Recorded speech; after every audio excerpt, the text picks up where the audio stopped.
Endokrin xəstəliklər bir çox xəstəlikləri özündə birləşdirən bir xəstəliklər qrupunun ümumi adıdır. Bura şəkərli diabet aiddir, zot xəstəliyi aiddir, digər beyində yerləşən hipofiz vəzinin xəstəlikləri, hormonal xəstəlikləri aiddir. O cümlədən artıq çəki də həmçinin bizim müalicə sferamıza aiddir.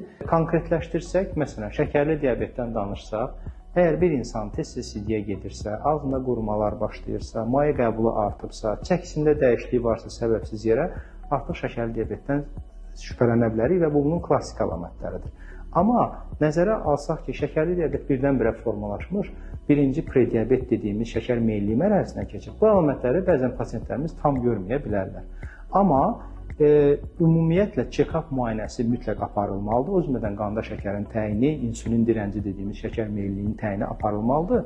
Əgər bir pasient çəki verməkdən çətinlik çəkirsə və yaxud da ki, qida qəbulu zamanı çəkisi səbəbsiz yerə düşürsə aşağı, bu zaman biz bu xəstəlikləri yoxlamalıyıq və bunun üçün təkcə şəkər yoxlanışı kifayət etməyə bilir.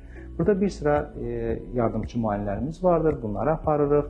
Ümumiyyətlə, bəzən insanlarımız sağlam həyat tərzindən uzaq qalmaqla bu xəstəliklərin bir çox əlamətlərini görməzdən gəlirlər. Yəni, fiziki aktivliyin az olması, qida qəbulunun düzgün olmaması prediabeti bir çox insanlarda yaranmasına səbəb ola bilir.